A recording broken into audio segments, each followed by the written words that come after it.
Hey, hey, hey, this is Evolve Women's MMA. I'm your host, Shelly Devine. So today, I have a very special guest who has tried out for, most recently, the TUF 28, or the Ultimate Fighter Show, for some of you who might not know what that is.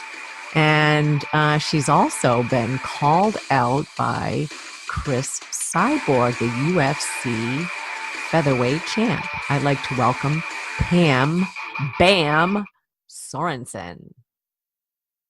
Welcome, Pam. Welcome to the show. Thank you. You just got back from training. Yes, I did. Just got in from the gym. So what was your training like this afternoon? It was good. I just woke up and went and did some no-gi and then went for a run. How long was your run? Just a couple miles. I do about 4 or 5K in the morning. Just a couple miles. Do you do it every day? Usually I do a couple times a day. Oh, a couple times. So it's traditional Thai style training then, because I understand you do a little Muay Thai. Yes, I started off in Muay Thai, so. Awesome. So one of the things I wanted to ask you, I saw on, I don't know where I read it, but you have a dog. Is that correct? I have 3 dogs. You have 3 dogs. So it's not just one dog you dress up. You dress up 3 dogs? Well, the big one, Tank, does not tolerate being dressed up. He just immediately takes it off, and so that's no fun. And then the little one, the Doxy, she loves to be dressed up. She parades around and she has fun with it. And then we have a Whippet that's still a puppy, so she tries to eat it. So sometimes, but you have to be careful because she'll literally eat whatever you put on her. Oh my word, that sounds adorable though. What do you dress them up as or try to? Well, Doxy ran for president. She unfortunately did not win, but she tried. She also up as Batman and a football player, a witch. I think she has a Superman outfit, and then she has her winter sweaters and jackets and her little booties and. Oh my goodness. Yeah. So you're in Michigan. Are you in Michigan or where are you? I'm sorry. Minnesota. Minnesota. So it gets cold there.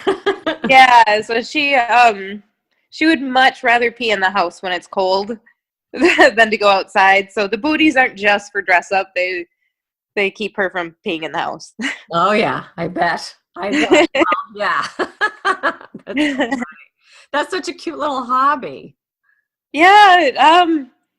Not everybody appreciates it, but I I'm a dog person. I'm a crazy dog lady. I could admit it. So that's awesome.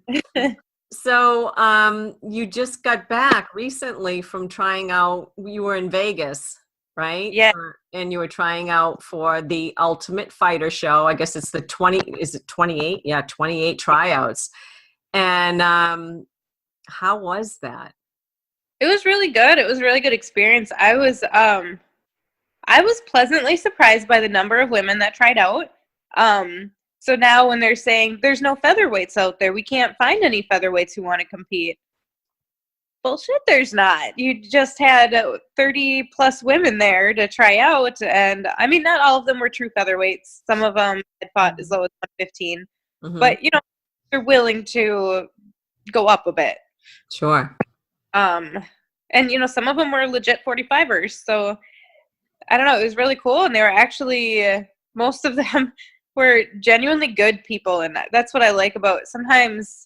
It's funny because me and one of the other girls were talking about the difference between some of the bigger girls versus the atom weights and the straw weights. When you watch them on the show, it was dang, they're catty and kind of don't get along. And all the featherweights, I felt like we all got along. We all kind of hung out together, and they're really good people.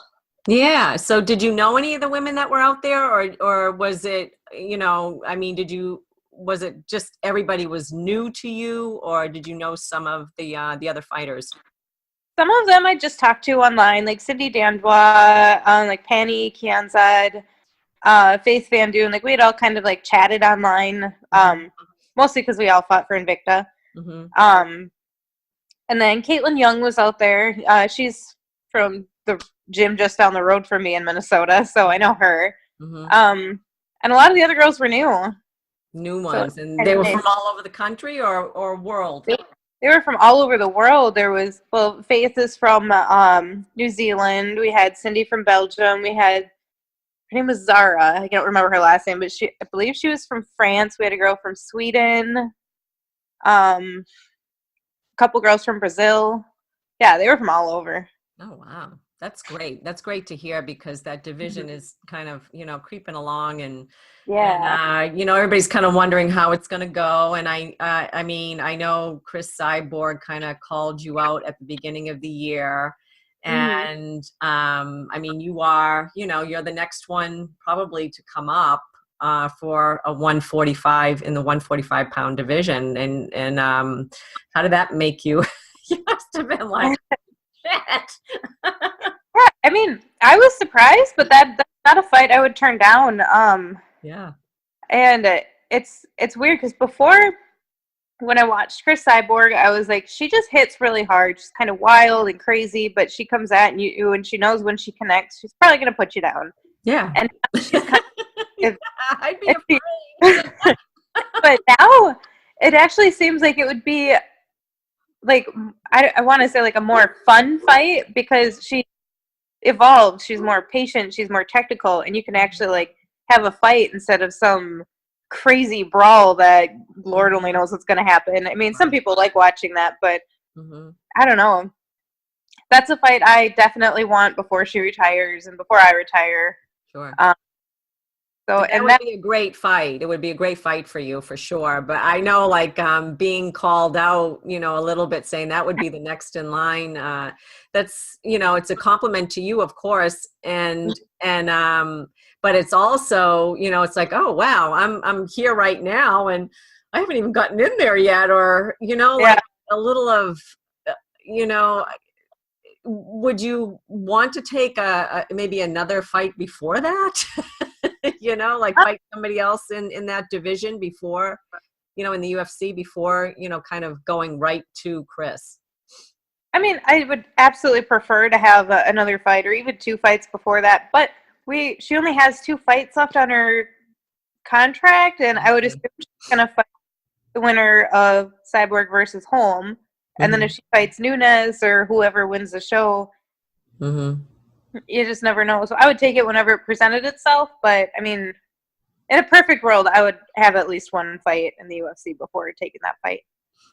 Sure. So let's just go back a little bit. How did you get into MMA in training or martial arts?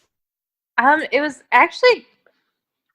was really weird. So I had been an athlete my whole life growing up. I played soccer, volleyball, then I cross-country skied and cross-country ran. And then after high school, I went off to college, and I gained a little bit of weight. And then it took a few more years, and then I was just starting to get back into stuff. And then I had a bunch of stuff in my life go weird. Like I had a really horrible breakup with a boyfriend, and then I had a friend, and my roommate suddenly just passed away. Yeah, I heard that, and I'm sorry. I mean, that's a shock when you're in your 20s. Yeah, I mean, she was really young, and it was like, and it happened on my birthday. So like on my 26th, yeah. So my 26th birthday, she had sent me a text and said happy birthday, and I was talking to my grandma on the phone, and literally a half an hour later, I went upstairs, and she was on the kitchen floor. She was gone. What happened? They don't know. They just said that. Yeah, I don't know. Wow. It's still a mystery. She just kind of, because she had Did she have something like some sort of chronic or some sort of disease or something? Yeah, well, a while before this happened, like she would go outside and take her dog for walks, and she didn't sweat at all. Like she would overheat, and I know at one point she overheated. She passed out and hit her head on the concrete step outside, and then she had issues after that. Yeah. And so, I mean, it could have been a seizure or something, but they were never able to give a definitive answer of what happened. Wow. So So that was a major, I mean, you had obviously your boyfriend breaking up, a good friend of yours passing away. That's a huge turning point. That's very like, oh, life changing yeah, experiences, and right? yeah, and that was within 5 days of each other. So I was like, Oh, well, this really sucks. Um, so yeah, I think, because I came back with my parents, 'cause I didn't want to continue to stay where all that happened. mm-hmm. And I think I spent like probably a solid month and a half of doing absolutely nothing. And I Mm. just kind of felt sorry for myself. And I think at my heaviest, I was probably about 215 pounds. Oh, wow. So, and after a while, it was like, all right, this is getting a little ridiculous. And I probably need to like get back to work, get back to working out and being a Mm-hmm. productive human being. Mm-hmm. And so I was kind of looking for a different way to start working out. And I was like, well, cardio kickboxing sounds kind of fun. That's how And it I was, started. is it? Yes. Yeah, well, it was really fun. Because I contacted, it was weird because like I contacted the first gym that popped up on a Google search, and it's the gym that I'm still at now, the Cellar Gym in Minneapolis. And we just, I walked in for my first class. I like had a great time. And I was like, I think I want to do this. And I signed up right there. Good. And then a couple months later, they brought in a Brazilian Jiu Jitsu black belt. And I was like, whoa, maybe I can do Jiu Jitsu. I'll give it a shot. And then I started doing Jiu Jitsu and competing in grappling tournaments. And then I don't even know how it came about, but I was like, I think I want to try doing an MMA fight and like putting everything together. And yeah, it just kind of went from there. It just kind of happened by chance. And you just kind of have been on the wave ever since you started, it sounds Yeah, like, you know, it just yeah. one thing is progressively led to the next. Do you feel like this is something, you know, that you would have gravitated to even without that kind of, you know, that stuff happening, you know, that turning point? Or do you think maybe you might not have even found it? I might not have even found it. I I mean, everybody changes a lot in their 20s, especially their early to mid 20s, and I feel like that kind of I feel like everything I went to, it made me a different person. I Hmm. mean, I don't want to say it made me a better like a better person per se, but it did. Like I learned a lot from it, and I kind of learned what was important to me, like my family and my close friends. Mm. And yeah, I don't think I would have stumbled into an MMA gym if that had not happened. Yeah, it really kind of fine tunes you, doesn't it? Because you're like, oh, well, this is really what's important to me now. Hmm. These are the people that matter. These are the people that are around after Yeah, a traumatic kind of situation. That they're the ones that are standing by me, and these other yeah, people are not.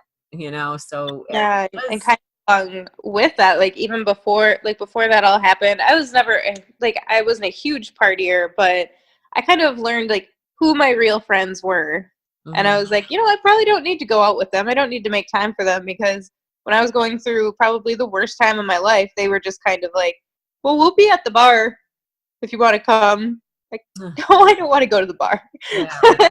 Oh man. So I kind of learned like who's really there for me and who's not. Yeah.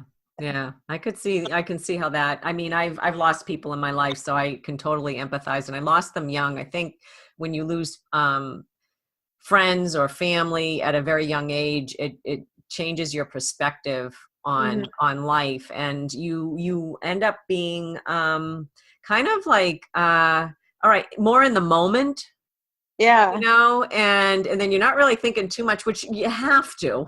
I've lived and learned you do have to think about your future, but mm, but at that time in my early 20s, I was like, no, I'm going to kind of be in the moment and live in the yeah, moment, things in the moment. And I think fighting may be that kind of thing, you know, where you can just go and then you can go and now you can train and you can fight. Actually, there's a platform where you can go and hmm, actually have a live fight, which is kind of cool, which, you know, wasn't available when I was growing up.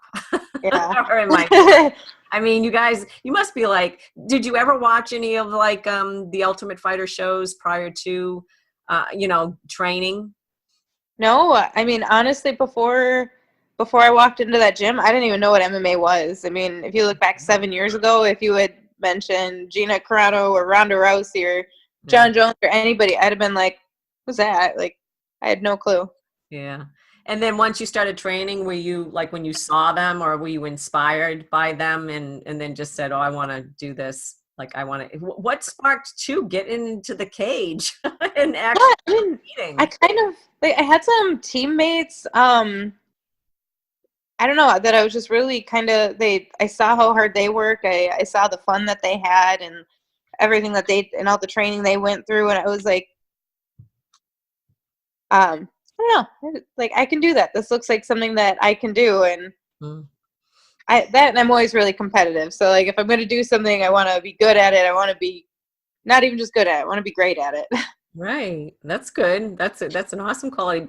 So I got to ask, just because, getting into martial arts, into MMA in particular, and training, say, Brazilian Jiu-Jitsu and training Muay Thai kickboxing, what was the first time like that you actually got punched in the face and you didn't like be like, you know what, I'm going to stop this, or you decided, because it's usually a breaking point for people. What was your like thought when, I mean, you must have gotten punched in the face at the gym. So it's like, what was that kind of experience for you? It really didn't bother me. It didn't shake me at all. When I first started out, I was very much, I would say I was kind of like trying to spar Frankenstein. I would just be like, well, whatever, I'll take whatever. I would just like walk forward and be eating punches, and it just never really bothered me all that much. So it is. Then I'm just gonna say it's official, because it's like I'm the same way. It's like, I mean, I've gotten punched in the face a few times, but not too much. But you just kind of like, okay, move forward. Keep going at them. Okay, you threw one, I'm gonna throw one. But I think it's the people that get in their heads, like, if you don't think it's a big deal, it's not going to be a big deal. And I think it's a different mindset for sure. Mm-hmm. Yeah. And when you discovered that about yourself, were you surprised?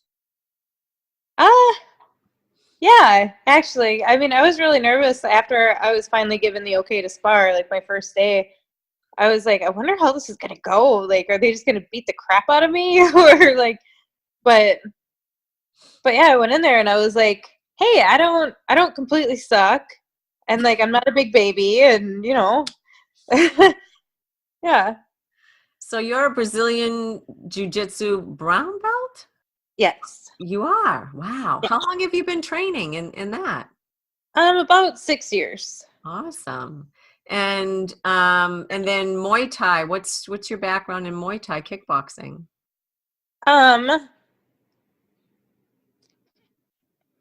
Like the ranking? Yeah, have you been ranked? They might not have the ranking. I mean, I get that, but have you had many Muay Thai fights? I did see one which we're going to talk about, but have you had any?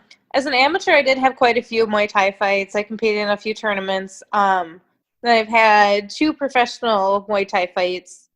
And then we do have a ranking system, so I am like a brown belt in Muay Thai, but it's hard to most places don't rank Muay Thai. So. Right, they don't. I mean, there isn't really anything official to get them on call.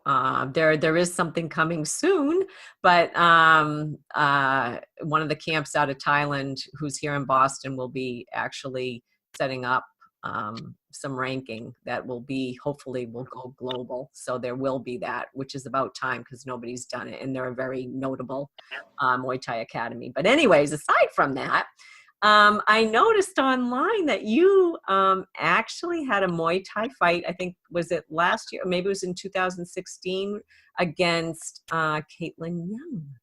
Yes.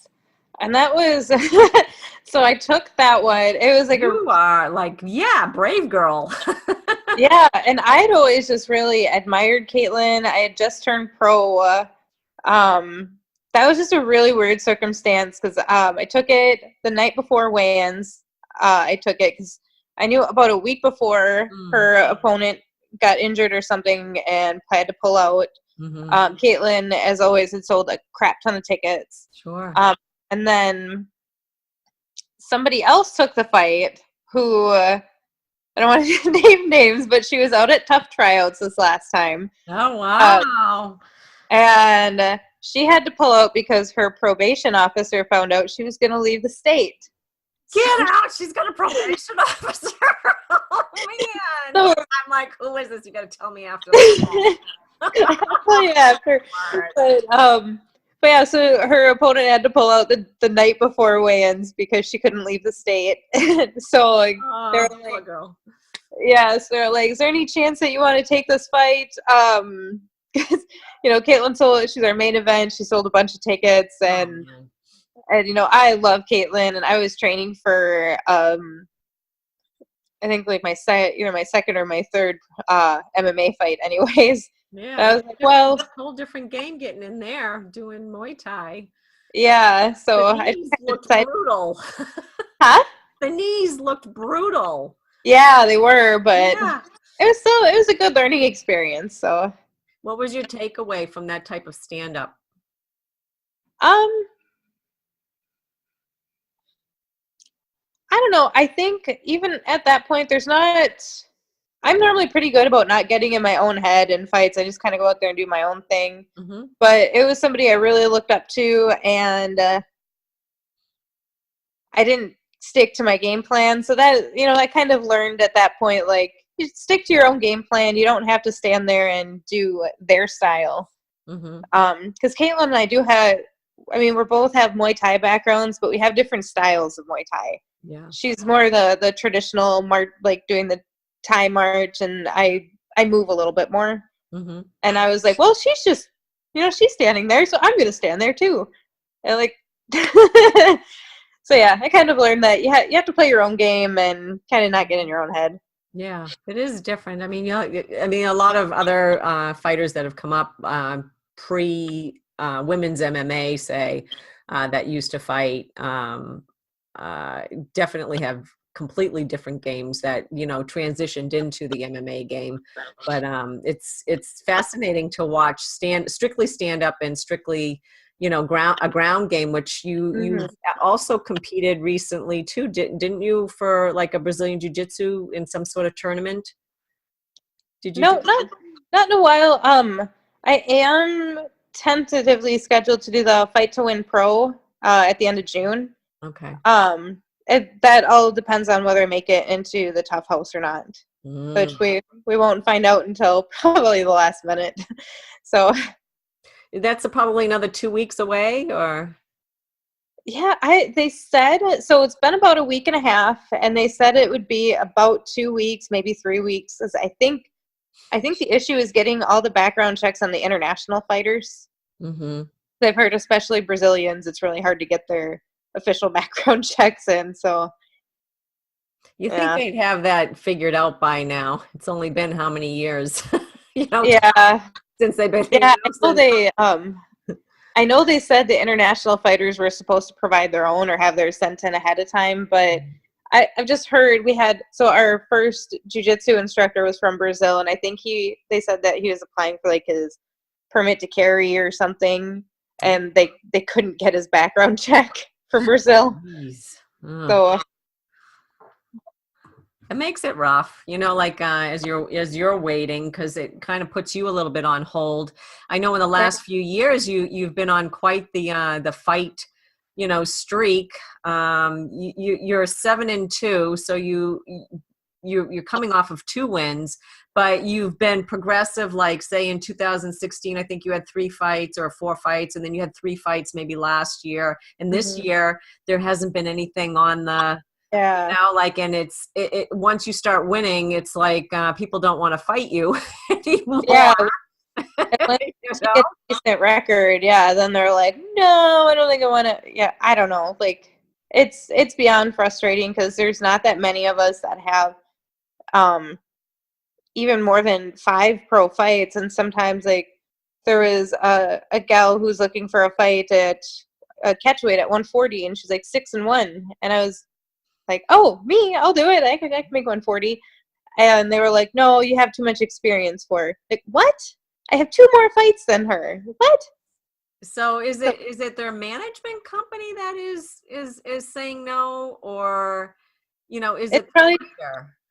but it's probably both the management and the promoter. I mean, because you think a hometown girl, they don't want to bring somebody in to beat up the hometown girl. So they want to bring somebody in to kind of feed to the ticket All seller. about the money. Yeah. All about the money. Yeah. Yeah. Huh. Yeah, that's kind of that is annoying that still is kind of the case, because it makes it hard for you to earn a living in this. Do you do something Yeah. else on the side, to supplement your lifestyle as a fighter? Yeah, I work as a bouncer at a bar on the weekends. Go girl. Yeah, it's interesting. It's it's made me a little more patient with people. But it is what it is. So was that like gig offered to you, or did you go out and seek it? It was offered to me because I used to have a regular job. I used to manage a retail pharmacy chain, and then they did some restructuring of management and stuff. They're like, hey, you can either step down because your position's no longer going to be in existence. You can either step down and take this pay cut, or you can choose to be laid off. And at that point, I was just about to go pro, and I was like, hey, I'll take the severance package. I'll leave. And so Give me I some chose time to train, right? Yeah, and it's worked out okay so far. But it's still just like one lump check that they give you. And so I was kind of like, oh, I needed something else. And one of my friends was like, hey, I work security at a bar. Do you want to come try that out? And I was like, oh, sure.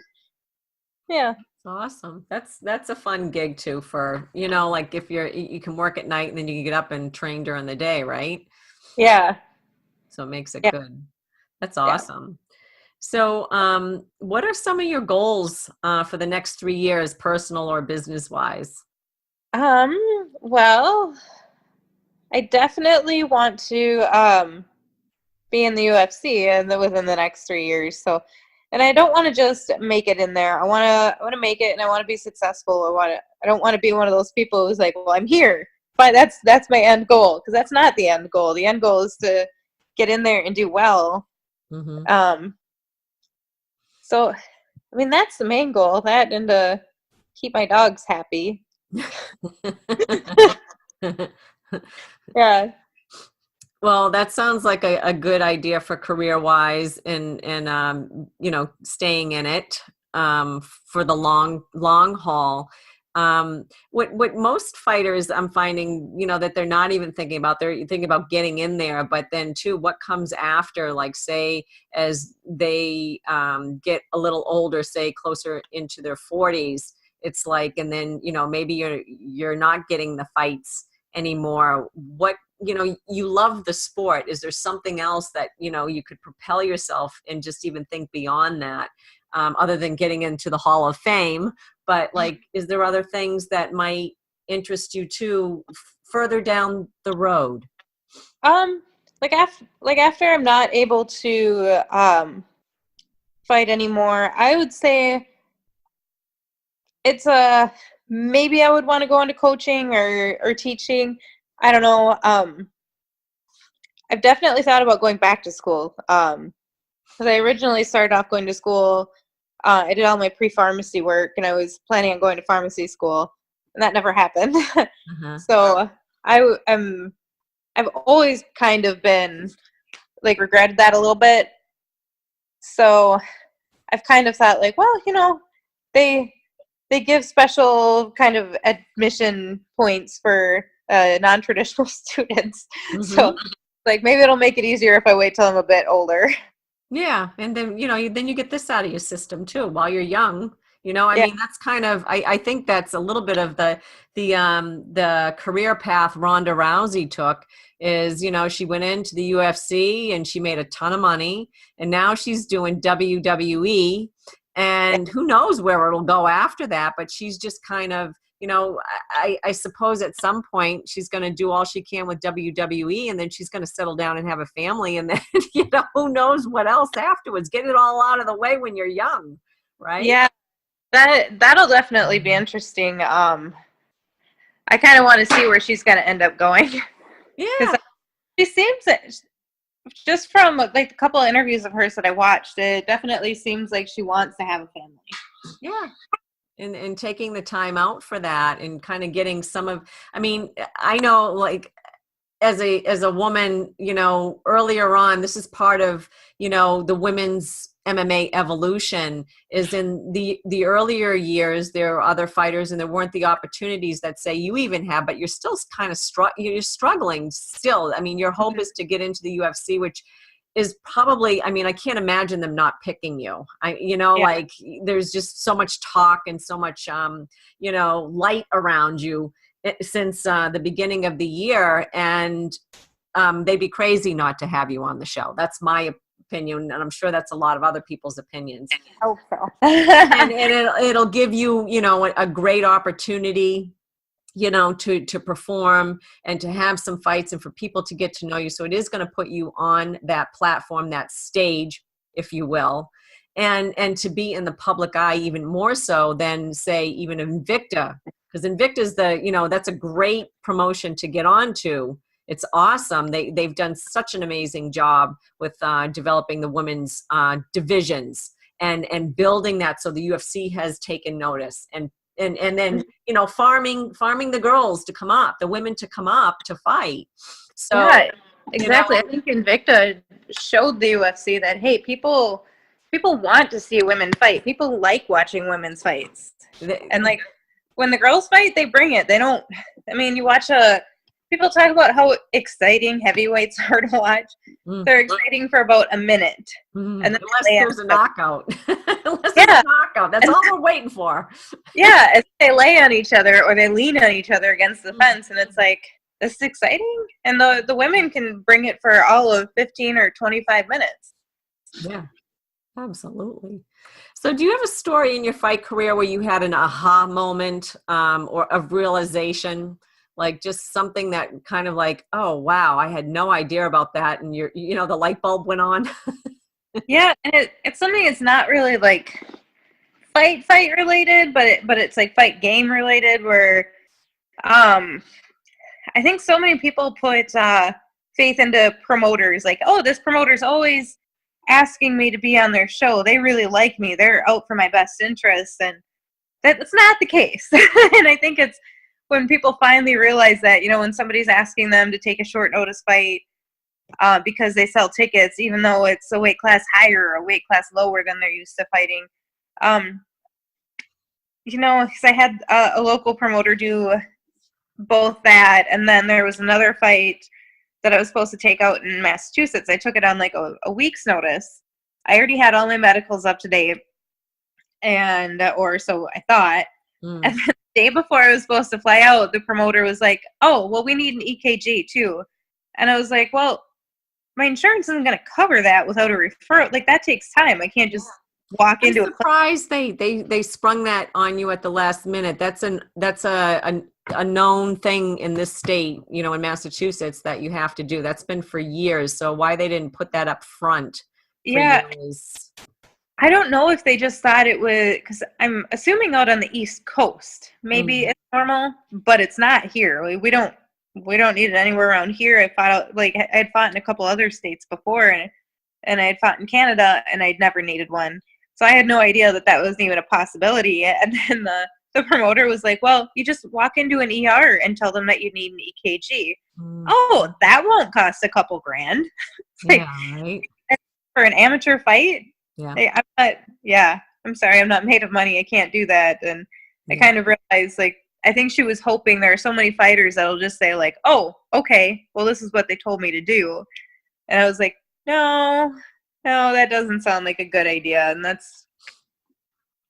Yeah, no. So what was your takeaway when you learned that? Like, how did you proceed after that? Like, with, you know, say promotion companies that you were, you know, that were asking you to fight. How do you negotiate now? you go in to get a fight. well, You tough woman, you. well, especially any fights I'm offered, I've never taken a fight out on the East Coast ever since. I know that sometimes they require extra blood work to do and possibly even like a brain scan. And now that's almost always my first question. Like if I see a fight that I'm interested in, that's like one of my first questions. It's not just like, how much am I going to get paid and what and how are you paying for me to fly out there? It's like, okay, what medicals do I need? What specific medicals? What tests do I need? What blood work do I need? Don't just tell me I need blood work, because if it's 12 different tests, I want to know. I've just learned to be very specific in your questions to make sure that if they leave something out on purpose, you can be like, no, I specifically asked you, like you didn't answer my question. Well, you had some challenges cutting weight and maybe settling into the right weight class. So, I mean, how was that when when you didn't make weight? When you were going into the fights, there was a couple of them that you had challenges with. How have you, what would you tell people, now, like coming out of that and learning what you have, and now that you're able to be on weight and what you've done to change that so you are able to be on weight? Well, first I started, I finally hooked up with a nutritionist. So he went from, now he tells me what I can eat and what I can't eat. Well, not so much what I can and can't. I have certain numbers that I'm supposed to hit. I like track what I eat. And then he also tells me what I can eat like the week of the fight. But I think the most important thing was, so my first four or five fights, and as a professional, they were pretty close together, and they were all at 135. And 135 has always been a really, really hard cut for me. Mm-hmm. And every time I cut down to 35, after every fight, I would bounce back a little bit heavier and a little bit heavier, and it got a little bit harder to get down the next time. Mm. And I think with my Invicta debut, it was just not happening. Right. Like I fought a couple months before that, and it's so weird because and I talked to some other women, and they say the same thing, that after a fight, like their ankles swell up, their feet swell up, and it's like my shoes didn't even fit. Wow. Feet were so thin, and it's like it's not weight I put on. I just retain so much water, and then it's hard to get rid of. And the edema, yes. Wow. I had no idea that you would have edema after a weight cut. I didn't know that. That's very interesting. Huh. And even and it could be that I'm getting older too, because even now, I drove down to Kansas City to see my aunt, and even just driving down there, I was like, oh, my legs are swollen now. This has never happened before, so it must be the choice of being over 30. I don't know. I'm like, that's interesting. I don't know what the physiological, thing that happens in the body that would cause that. But what's your, if you don't mind me asking, what's your typical walk around weight that you're cutting from? Well, before a fight, I would say like fight week, if I'm cutting down to 45, I'd like to be about probably 55 to 60 at the very heaviest. Yeah. So you walk around probably around 160 normally, and then you're cutting down 15 or so pounds, which is a lot. It's a lot in a week. Yeah. Part of it is like I usually start my water load about 2 weeks, a week and a half to 2 weeks out. So I do get a little bit heavier. So yeah, I don't know. I just do what I'm told. Yeah, right. Yeah, you're doing the training. Just somebody help me out here, because I can't think about all this. I'm too busy learning, the fight game, right? Yeah, well, and I've kind of figured out that I need to stop thinking so much and just trust my team and do what I'm told and not question. Yeah, it takes a lot of stress off if you're just like, well, all right, whatever, this is what I'm doing. So what are some personal habits that are uniquely yours, or a daily routine that contributes to the success that you've had? I think the fact that I actually enjoy doing cardio. 'cause it's hard to say, but if you watch my fights, whether they were 3 rounds or 5 rounds, I don't get tired.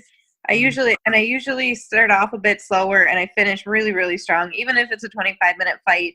And I think part of that is because, well, the dogs, especially the little whippet puppy we have, and when our lab was a little bit younger, it was like, geez, this dog is going to destroy the house unless I go out and take him for a run. And it makes me happy when I see them happy. So, if I go out for 2 or 3 runs a day, I like doing it. That's and I think that's where a lot of fighters struggle, is I think cardio is more of a chore to them. Where for me, fun. Well, you have the dogs with you. Did you do a few marathons earlier in your younger years or something? Did I see that someplace? Did you run a marathon or something? Yeah, I've run Twin Cities Marathon. It's the biggest marathon here in Minnesota. Wow. I've run, I think, 3 or 4 times. But I have since been banned from my coach from running that long of a distance. Because one thing that we really, really struggled with when I first started was it wasn't just that I wasn't getting tired in fights, I was pacing myself because I didn't want to be tired, because I was used to having to pace myself, being like, okay, I'm going to have to run for 4.5 or 5 hours. I can't tire myself out right away.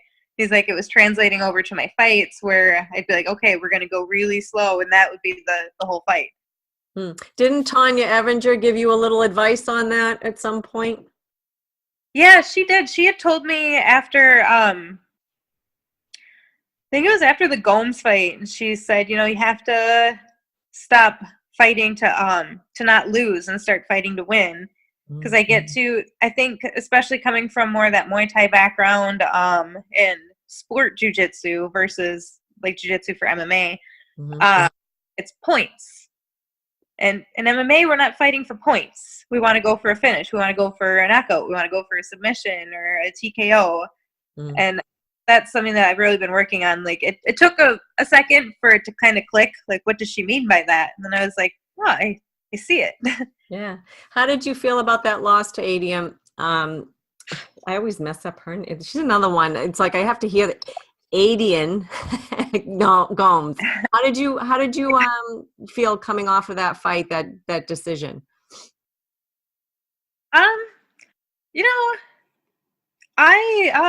was a hard one because I trained really hard for that fight. I knew it was going to be really tough, but I just didn't. The first round and a half, I just didn't stick to my plan. As soon as I was doing well in the stand-up, and then as soon as I got taken down, I didn't really do a whole lot. I realized, like, oh, she's heavy on top. Like, she's definitely a black belt. And I don't know. I felt like it was a good learning experience, though. It's a fight that I would love to redo at some point. Actually, I think we would both like to redo that fight, but I don't know. I think now it would go a little bit differently, but yeah, it would be nice to see a finish. Like a nice little either something like you've had. One of the fights that I watched was, oh gosh, what was the girls? Your second to last. It was Helena Kolsnik, and you armbarred her, and it struck me as a little hilarious because they were saying, I don't know if you've watched your own fights, but in the comments they were talking about, yeah, she's trained with, she's been a sparring partner for Ronda Rousey, and there you go, and you finish her with the brutal armbar. Yeah. I was like, wow, that must I didn't know too much about her. Like, I had heard that she had trained judo, and she always went for like some weird little headlock when she went into the clinch. But I was like, it makes it so easy to take you down, get to side, and yeah, her ground game was just weird. Really, it was. Oh wow, yeah. So I mean, that was it was nice to see you get the finishes, and then the knockout against Christina Barry. Doing the, just knocking her out. It's like, okay, this is, do you feel like now going into some of your other fights, especially if, I'm going to just say when you're on the TUF show, I'm hoping, when we're all hoping. When you're on the TUF show, it's like, are you going to be looking more for the finishes? You know, you're well-versed, you know how to finish on the ground and you know how to finish standing up. Do you typically now when you're sparring, do you think that, are you training for that with, you know, some of the advice that you've gotten from some of the, you know, the senior, you know, like the fighters that have been around for a while, that have been in the game for a while? Yeah, and especially because the fights in the house are typically 2 rounds. Mm-hmm. And you might have to fight the next week or 2 weeks later. So definitely the less damage you can take and the less time you're in the cage in those fights probably is for the best. Mm-hmm. I'm definitely saying that I'll probably be looking to finish the fight as soon as possible in the house. I think that's a good place to be, you know, like in a good mindset to have before going into a fight. So here's a bit of a question. What keeps you up at night? You know, like something that, you know, like just, you're like, oh, thinking about it all the time. Is there anything? Oh, that's a good question. Food? I think about food a lot. I want to eat. What kind of food? Oh my! I love it, and it's funny because I think it was my second pro fight. I fought Nico Montano, who's now, she won the flyweight TUF season. We both have a thing for Sour Patch Kids. Oh, it's like and the Sour Patch watermelons. Those are like the greatest things ever. But candy, like Swedish fish, got any sort of like sour gummy thing, and yeah. So if anybody hears this, you know, people hear this and after your fight and they want to get in good with you, they should have a pack of Sour Patch. Not the strawberries, because they taste like cough syrup. Okay. That's a good one. Wow. And what has been your greatest challenge dealing with, say, fear? Any fears either in the fight game or even outside in daily life? I think I've had to get over the fear of kind of what other people think of me, and I don't know why it used to bother me so much. But I was like, oh, so and so doesn't like me, or I don't know, and I don't know if it's just age or what exactly it was, but a couple of years ago, I was finally like, you know what? If this person doesn't like me, whatever. It doesn't have to affect my day-to-day routine, but I used to like really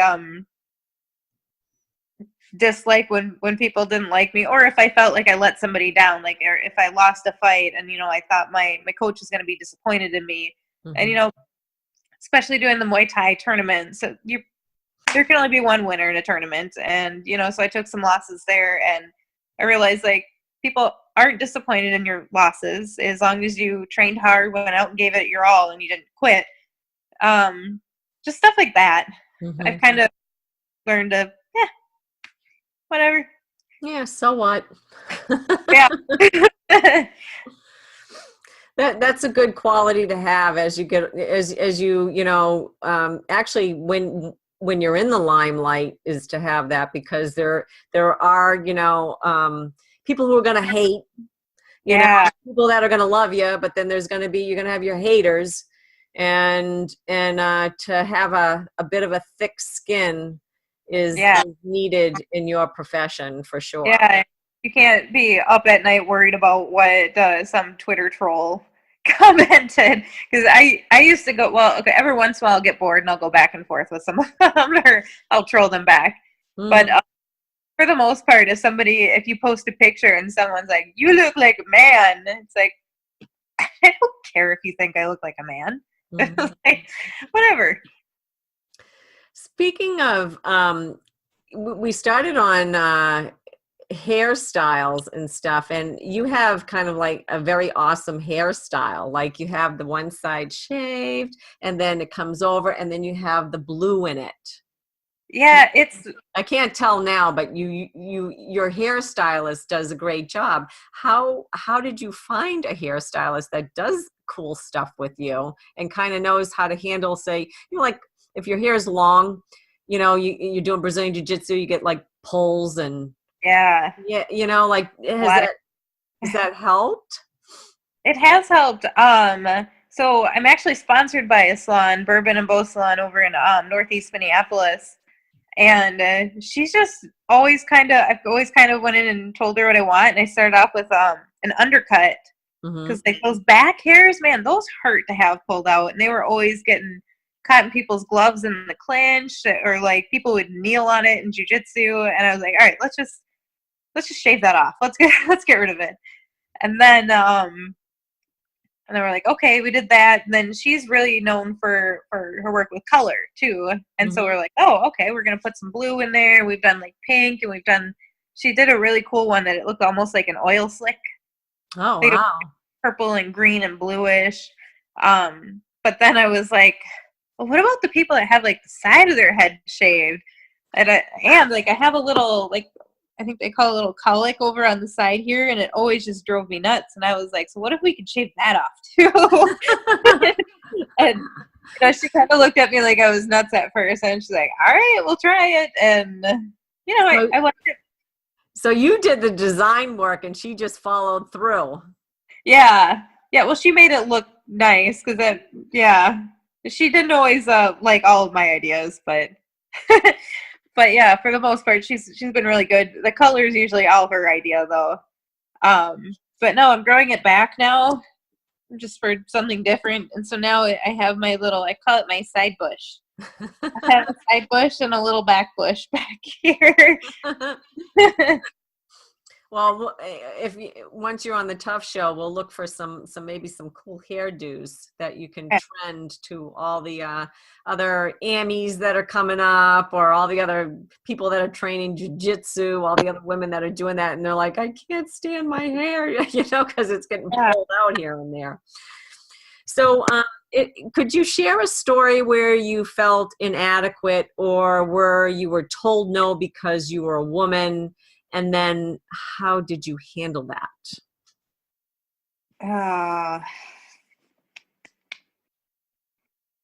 I don't know. Might not be exactly what you're looking for, but even so, every day in training, and it was so weird. Because when I was out in Vegas, Cris Cyborg invited everybody who tried out. She invited us all to her sponsor's place, the Protein House, for dinner, and we all went there.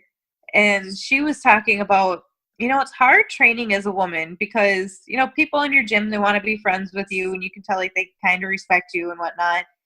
But if you're the only girl training, you can guarantee you're probably always going to be the last one to be picked for a partner. So true. In the group of three, you're going to be the one left out. And people, you know, I've seen guys like look at each other like, well, if we switch partners, one of us is going to have to go with her. And let's just go again. You know, they think you don't see it, you see it. Oh, yeah. And you know, I'm fortunate enough where I don't see it all that often in my gym. Most of the guys know me and know that I'll get really mad at them if I catch them doing that. But to hear that it even happens to someone like Cyborg, it's like, dang guys, stop being such asshat. And well, you know, what they don't understand is it's a great opportunity for them to fine-tune their skills, because they have to go against maybe a lighter opponent, and they have to slow things down sometimes, not with all women or whatever fighters, but they do have to be more aware of what they're doing. And two, I mean, if they're going to be kind of jerky and try to muscle you and you know, do something like what happened to Tanya Evinger this past year, you know, that absolutely makes no sense. Nobody's learning anything. You're still in a position where you're learning, unless you are, you know, say in the Shark Tank and you're training for a fight and your coach is throwing in, you know, another opponent and keeping things live for you. You know, that's a different thing happening altogether. So why, you know, we're still feeling that in the fight gym is kind of, you know, a little weird, because there are more women in the gyms now, for sure. I can't even believe it compared to when I started. Yeah, even in jiu-jitsu, I remember like when I first started, I was almost always the only girl in class, and now there's sometimes, especially at night, the bigger classes. I mean, we get 2, 3, sometimes 4 other girls, and it's good to see. But you still see that the guys don't want to train with. I mean, the guys have gotten a lot better about wanting to train with me, but I see them avoiding the other girls, and it still makes me mad. Yeah. They want to learn too, and yeah, it's really well. I guess I could say you see the guys who don't want to roll with them at all, and then you see the guys that look at them thinking, "Oh, here's my chance to kick some butt," and you see them, and you're like, "What in the world? There is this 200-pound man attacking this 140-pound woman." Like, I don't know. It is a little weird. Although I have to say it has come a long way since, like, in the last 10 plus years, it's definitely changed a lot, where women are on fight teams now where they weren't at all on the fight teams, which is a huge thing. And there's more women coming up, and they're getting into the game a little bit more quicker, I guess, a lot quicker. So, if do you see yourself as now where you've had the Invicta experience and you're kind of, you're still on the rise here, but do you see yourself as a role model for women coming up now? Yeah, but it kind of surprised me, because when I see other women who are also professionals, but they only have a couple of fights, and they ask for advice, or they say like, "Hey, I'm making my Invicta debut. Like, what can I look forward to?" And I'm like, "Me? You're asking me?" I'm gonna kick your ass. But that's also like, oh, I do have some things that I can tell them, like, but yeah, it's a little weird, but at the same time, like, it's cool. So this is great. Thank you so much for coming on, and I do wish you seeing you on TUF will be great. We'll be hopefully seeing you on the next season, and with some wins and all that. But any parting words, or did you want to give a shout out to anyone as before we sign off? Well, maybe I'll just give a shout out to my sponsors, both Fighter Alias and Muskie Frenzy Lures. They helped me get out to Vegas for the TUF tryouts. The Bourbon and Bow Salon for my crazy hairdo. Minnesota Motorsports. And then Lock-In Fitness and Forthright Fitness, and all my team at the Cellar Gym. They're all amazing. And my dogs, they always have my back. That's awesome. That's awesome. So thank you so much for being on the show. I really appreciate you coming on. And once again, I wish you well with TUF 28, and hopefully they're giving you a call soon. And we'll be looking forward to seeing you on this next Ultimate Fighter show.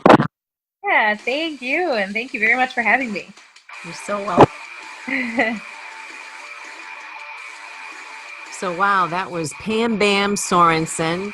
And if some of you ladies out there, if you're looking for a new hairdo and you're in her area, you can go check out her hairdresser, because she's got like some funky do's, man. I can totally see a lot of ladies out there rocking that hairstyle. But hopefully we'll see her on the next season of TUF. That would be awesome. Thank you, Pam, for being on the show.